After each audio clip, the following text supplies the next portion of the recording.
एक गांव में एक गरीब किसान रहता था।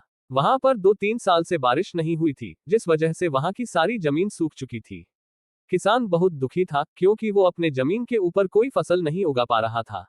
एक दिन किसान पेड़ के नीचे आराम कर रहा था। तभी उसे वहां एक सांप नजर आया। वह सांप अपना फन फैलाए हुए बैठा हुआ था। किसान के मन में एक बात आई, ये सांप काफी सालों से यहाँ रहता है।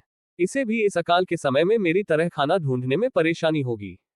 फिर गरीब किसान ने मन ही मन ये तय किया कि वो हर रोज सांप को एक कटोरी दूध पिलाएगा।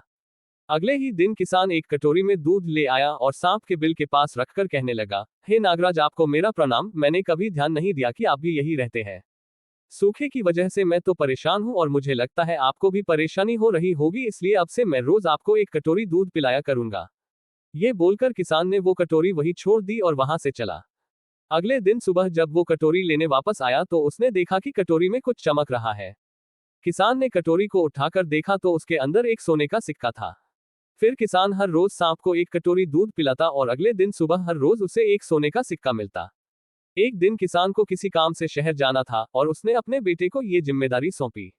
उसने अपने बेटे को कहा, बेटा ध्यान से एक कटोरी दूध सांप के बिल के पास रख देना। किसान के बेटे ने अपने पिता के कहे अनुसार एक कटोरी दूध सांप के बिल के पास रख दी। अगली सुबह उसे भी सोने का सिक्का मिला।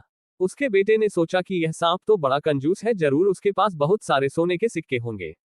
लेकिन ये तो हर रोज बस एक ही सिक्का देता है। अगर मैं इसे मार दूं तो मैं इसके सारे सोने के सिक्के ले सकता हूं। अगली शाम जब लड़का दूध देने के लिए गया तो उसने सांप को देखते ही उस पर छड़ी से वार किया, मगर सांप भी सतर्क था। उसे छड़ी तो लगी पर उसने किसान के बेटे को भी डंस लिया। सांप का विष बहुत ही जहरीला था। देखते ही देखते किसान के बेटे की मौत हो गई और जख्मी सांप अपने बिल में वापस चला गया। जब किसान वापस लौटकर आया तो उसे अपने बेटे की मृत्यु के बारे में पता चला। साथ ही वह बहुत दुखी और क्रोधित होकर सांप के बिल के पास उसे मारने पहुंचा। तभी उसने सांप को देखा कि सांप को भी काफी चोट आई है।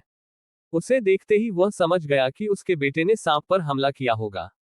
वो समझ गया कि परिस्थिति ही कुछ ऐसी हो गई होगी कि सांप ने उसके बेटे को डसा होगा। उसने हाथ जोड़कर सांप से माफी मांगी और सांप से अपने बेटे को वापस लाने के लिए कहा। थोड़ी देर बाद सांप अपने बिल में जाकर बाहर आया और उसने किसान को एक जड़ी बूटी दी। किसान जड़ी बूटी लेकर अपने मरे हुए बेटी के पास गया। उसने उसके नाक के पास वो जड़ी बूटी रखी। थोड़ी देर बाद उसका बेटा खांसता हुआ उठ खड़ा हुआ। जिंदा होने के बाद किसान के बेटे को उसकी गलती का एहसास हुआ। वो अपने पिता के साथ सांप के बिल के पास गया और उससे हाथ जोड़कर माफी मांगी और बोला, हे नागराज, मुझे क्षमा कर दीजिए। अब मैं किसी भी पशु, पक्षी या जानवर पर हमला नहीं करूंगा। मुझे क्षमा दान दें। सांप ने भी खुश होकर अपना सिर हिलाया और वापस अपने बिल में चला गया। इस कहानी से हमें दो सीख मिलती है कि लालच करना बुरी बात और हमें निर्दोष जीवों पर हमला नहीं करना चाहिए। हमें उन्हें बिल्कुल भी परेशान नहीं करना चाहिए। हमें उम्मीद है आपको ये कहानी जरूर पसंद आई होगी। ऐसी ही कहानी सुनने के लिए हमारे चैनल को सब्सक्राइब करें। हम जल्द ही मिलते हैं एक और नई कहानी के साथ। तब तक के लिए धन्यवाद।